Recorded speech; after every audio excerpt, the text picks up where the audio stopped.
Vou pedir aos irmãos que abram a palavra de Deus em Salmo 139.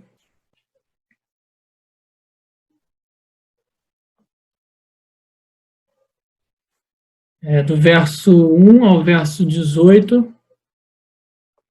Salmo de Davi, Salmo 139.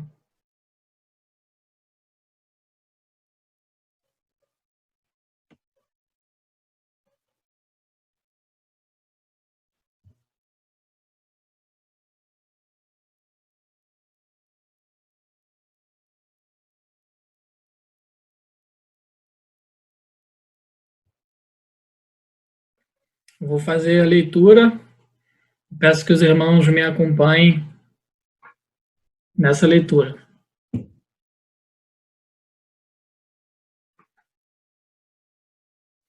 Salmo 139 diz assim a palavra de Deus: Senhor, tu me sondas e me conheces, sabes quando me assento e quando me levanto. De longe penetras os meus pensamentos, esquadrinhas o meu andar e o meu deitar e conheces todos os meus caminhos. Ainda a palavra não me chegou à língua e tu, Senhor, já a conheces toda. Tu me cercas por trás e por diante, e sobre mim pões a mão. Tal conhecimento é maravilhoso demais para mim, é sobre modo elevado, não o posso atingir. Para onde me ausentarei do teu espírito? Para onde fugirei da tua face? Se suba aos céus, lá estás. Se faça a minha cama no mais profundo abismo, lá estás também. Se tomo as asas da alvorada e me detenho nos confins dos mares, ainda lá me haverá de guiar a tua mão e a tua destra me sustentará. Se eu digo as trevas com efeito me encobrirão e a luz ao redor de mim se fará noite, até as próprias trevas não te serão escuras. As trevas e a luz são a mesma coisa, pois tu formaste o meu interior e tu me teceste no seio de minha mãe. Graças te dou, visto que por modo assombrosamente maravilhoso me formaste. As tuas obras são admiráveis, e a minha alma o sabe muito bem. Os meus ossos não te foram encobertos, quando no oculto fui formado e entretecido como nas profundezas da terra. Os teus olhos me viram a substância ainda informe, e no teu livro foram escritos todos os meus dias, cada um deles escrito e determinado, quando nenhum deles havia ainda. Que preciosos para mim, ó Deus, são os teus pensamentos, e como é grande a soma deles. Se os contasse, excedem os grãos de areia. Contaria, sem jamais chegar ao fim. Amém. Deus, nós estamos diante da tua palavra como igreja reunida do Senhor, ainda que de forma virtual e distante uns dos outros fisicamente, mas estamos reunidos aqui para ouvir a tua voz, Pai, e nós te clamamos que fale conosco, nós te clamamos que abra o nosso entendimento e coração para a tua boa palavra, Senhor, que ela faça morada em nossos corações e frutifique em nossas vidas, Pai, que ela nos dê ânimo e força na caminhada, Pai, que ela fortaleça a nossa fé também. Nós clamamos isso no nome poderoso do nosso Senhor e Salvador, Jesus Cristo. Amém.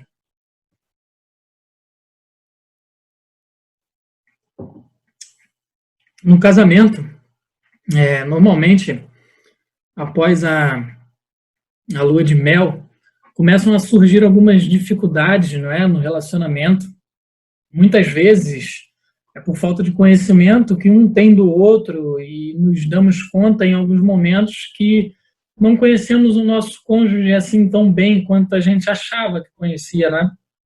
Com o tempo vamos adquirindo intimidade, conhecendo as particularidades uns dos outros, sabendo dos defeitos, das qualidades, das vontades, dos gostos que o outro tem, né? E aprendemos a lidar e a conviver melhor um com o outro.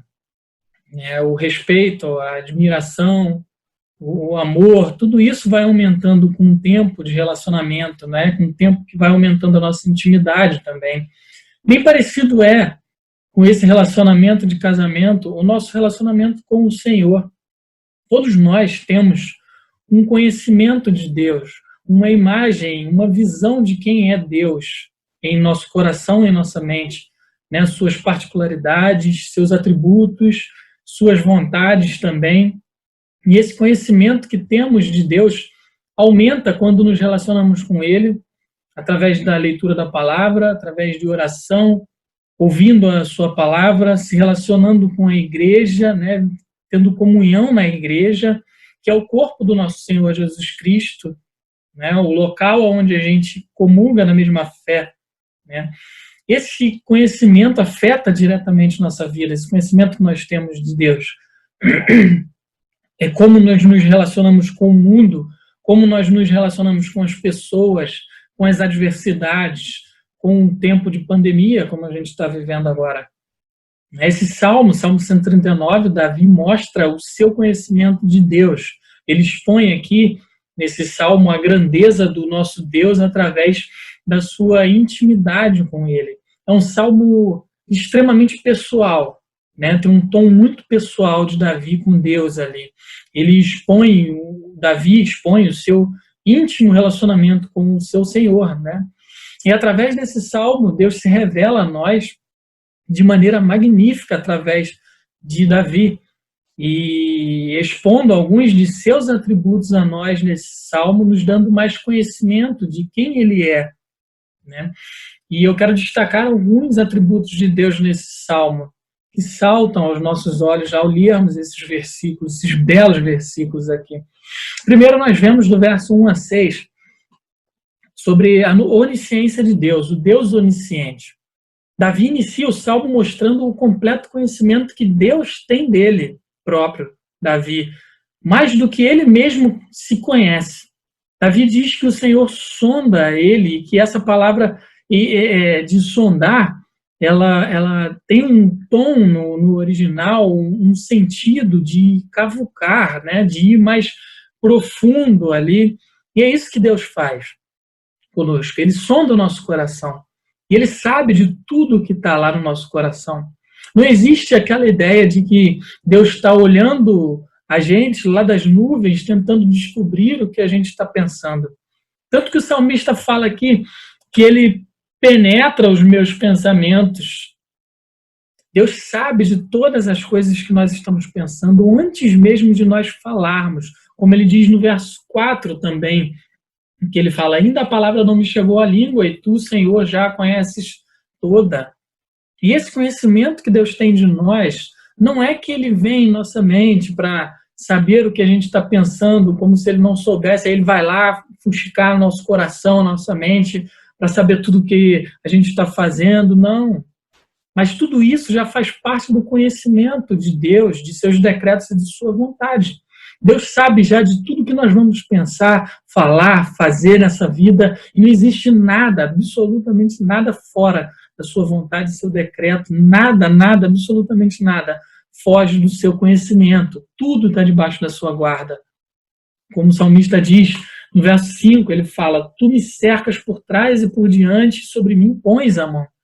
Só resta a Davi, diante dessa maravilha, diante desse reconhecimento de Deus, dessa onisciência de Deus, e a nós também, sabendo dessa onisciência de Deus, desse conhecimento que Deus tem de nós, nos maravilhar e nos regozijar em Deus, reconhecidos na nossa pequenez. É o que Davi faz aqui. Reconhecer que, como criaturas, nós somos limitados. E Ele, como Criador, é infinito e insondável. Apesar de todo o conhecimento que podemos ter de Deus, não chega nem perto do que Ele é completamente, porque Deus é infinito. É como querer colocar um oceano dentro de uma tampinha de garrafa. Nós passaremos a eternidade inteira, sem fim, adquirindo conhecimento do Senhor e nunca vamos esgotá-lo. Mas Ele não. Ele já sabe de todas as coisas, no tempo e fora do tempo. Ele conhece o que vai acontecer amanhã, Ele conhece o que vai acontecer mês que vem, no ano que vem. Ele sabe quando será o pico da pandemia aqui no Brasil, Ele sabe o rumo da política que o nosso país vai tomar, Ele conhece o dia exato em que Jesus vai voltar para resgatar a sua igreja e consumar o seu reino. Por tudo isso, está debaixo da soberania de Deus, está debaixo do seu cuidado, Por isso ele sabe de todas as coisas, porque está tudo debaixo dos seus decretos e da sua vontade. Ele conhece todas as coisas, irmãos. Nada, absolutamente nada foge do seu conhecimento. Ele não só conhece todas as coisas, mas ele está presente em todos os lugares, como o salmista mostra do verso 7 ao verso 12. Ele fala da onipresença agora de Deus aqui. E ele faz duas perguntas logo no início, que ele mesmo responde, reconhecendo que não existe nenhum lugar onde Deus não esteja, onde ele possa talvez se esconder de Deus. Não existe. E Davi usa uma imagem aqui vertical e uma imagem horizontal no texto. A imagem vertical, ele fala dos céus, onde Deus está lá, no lugar mais alto que ele pode chegar. E também ele fala no contrário, o mais profundo abismo, o mundo dos mortos, que significa aqui esse profundo abismo, que é o Sheol no Antigo Testamento, a ideia que eles tinham de onde iam os mortos. Ao contrário do que muitos pensam, irmãos, nem no inferno aqueles que fogem de Deus se livrarão dele e de sua presença, pois até lá Deus está presente em sua santa ira, justiça, juízo e condenação. Diferente do céu, que ele está manifesto em amor, paz, alegria e majestade. Ninguém, irmão, ninguém pode escapar da presença de Deus, nem salvos e nem condenados. E ele usa a imagem horizontal também para mostrar que não só em cima e nem embaixo, mas dos lados também. Ele fala dos confins dos mares, porque no entendimento dos israelitas naquele tempo, né, era de que a terra era rodeada por aquele abismo que existia antes da criação do mundo. Era como se lá no final dos mares, que era ali o mar ao horizonte que eles tinham, era um abismo que tinha ali. Por isso ele fala, até nos confins dos mares, ou seja, ainda que eu caia naquele abismo, lá nos confins da terra, Deus está lá. E ele está lá como, meus irmãos? Somente observando de longe? Absolutamente não. Mas como o salmista diz aqui na sequência, ainda lá, no abismo, se ele cair lá no final, no confim da terra, Deus está lá guiando e sustentando o seu servo. E sustentando aqui, que ele fala, refere-se a prender, segurar, agarrar com força, com firmeza. Deus não está em todos os lugares observando a gente com indiferença, mas ele está nos segurando em sua mão, salvando-nos e nos guiando para o destino prometido, a nossa morada celestial. Como Davi mesmo, que escreveu o Salmo 139, ele escreveu o 23, e ele diz no finalzinho que lá o amor leal de Deus nos persegue. Deus não está indiferente com os seus filhos. O seu amor nos persegue. Ele está nos guiando. Ainda que em crises políticas e pandemias, Deus está conosco, irmãos. E Ele não nos abandona jamais. Jamais. Por mais que a gente não perceba, por mais que a gente nos sintamos encobertos pelas trevas, pelo abismo, na angústia, nos perigos da vida, Deus está lá. E de forma pessoal, Ele está lá, nos sustentando, nos guiando. Porque para Deus, como Davi diz, as trevas são claras como a luz, porque ele transforma trevas em luz, causa em ordem, morte em vida. Mas o Davi continua. E ele mostra para nós, no verso 13 ao 18, o Deus onipotente. Ele não só é onisciente, sabe de todas as coisas, ele não só é onipresente, está em todos os lugares, mas ele é onipotente, ele tem poder e pode todas as coisas, e ele mostra o Deus como criador. Davi reconhece a onipotência de Deus através da criação e também de suas obras, não só a criação. Deus não somente criou a vida, mas ele criou o tempo, ele criou a história antes de Davi nascer. Ele diz que já estava escrita e determinada toda a sua vida no livro de Deus. E repare que apesar de separarmos os atributos de Deus muitas vezes, todos eles estão ligados de forma inseparável. Davi fala do poder de Deus, o criando, o formando, o tecendo. É lá no oculto dentro da barriga de sua mãe. Ele usa uma linguagem muito íntima aqui. E que não era somente o poder de Deus agindo, mas ele estava lá. Ele fala, os meus ossos não te foram encobertos. Tu me observavas quando estava sendo formado. Os teus olhos me viram, a substância ainda sem forma. Ou seja, Deus estava lá, no ventre da mãe de Davi, sabedoria e presença e poder, criando ele, formando ele. É essa a presença do nosso Senhor, o poder dele. Ou seja, Deus conhece todas as coisas, inclusive nossas necessidades, todas elas. Ele está sustentando todos nós, ainda que no mais profundo abismo. Está nos guiando pelo caminho correto. Onde a chegada já tem local definido, irmãos, na sua palavra. A Jerusalém Celestial.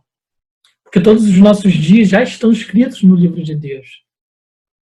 E diante de todo esse poder de Deus, Davi se rende ao Senhor por suas obras magníficas, como ele fala no verso 14. Ele fala, graças te dou, visto que por modo assombrosamente maravilhoso me formaste. As suas obras são admiráveis. E no verso 17 ele fala, que preciosos para mim, ó Deus, são os teus pensamentos, e como é grande a soma deles. Ele fica maravilhado, extasiado diante da majestade, da grandeza de Deus. Tente você contar tudo que Deus é e suas obras maravilhosas. É impossível, irmãos. Excede o nosso limitado entendimento e o nosso pensamento. Reconhecer tamanho poder de Deus, só nos resta contemplar e confiar nesse Deus pessoal e todo-poderoso, o Senhor dos Exércitos. Esse Deus trino e todo-poderoso que em sua obra da salvação, a obra graciosa, a tua prova maior de amor sobre nós, que nos resgatou na pessoa do seu Filho, que veio à terra receber a nossa condenação e recebeu, e sofreu escárnios em nosso lugar, e morreu a nossa morte, e bebeu o cálice da ira do Pai pelos nossos pecados, em nosso lugar, porque era para nós recebermos toda aquela ira de Deus. Mas ele recebeu em nosso lugar, para nos dar vida e vida em abundância, para nos resgatar do império das trevas e do maligno, para nos dar essa vida alegre e em paz, para termos paz com Deus, para sermos chamados de filhos de Deus, para fazermos parte desse povo da nova aliança, para fazermos parte do corpo de Cristo Jesus. Que obra grandiosa, irmãos. Que obra magnífica e perfeita. Só nos resta dizer, Senhor, como é grande, como são maravilhosas as suas obras. O modo como assombrosamente nos criou e morreu em nosso lugar, sem merecermos.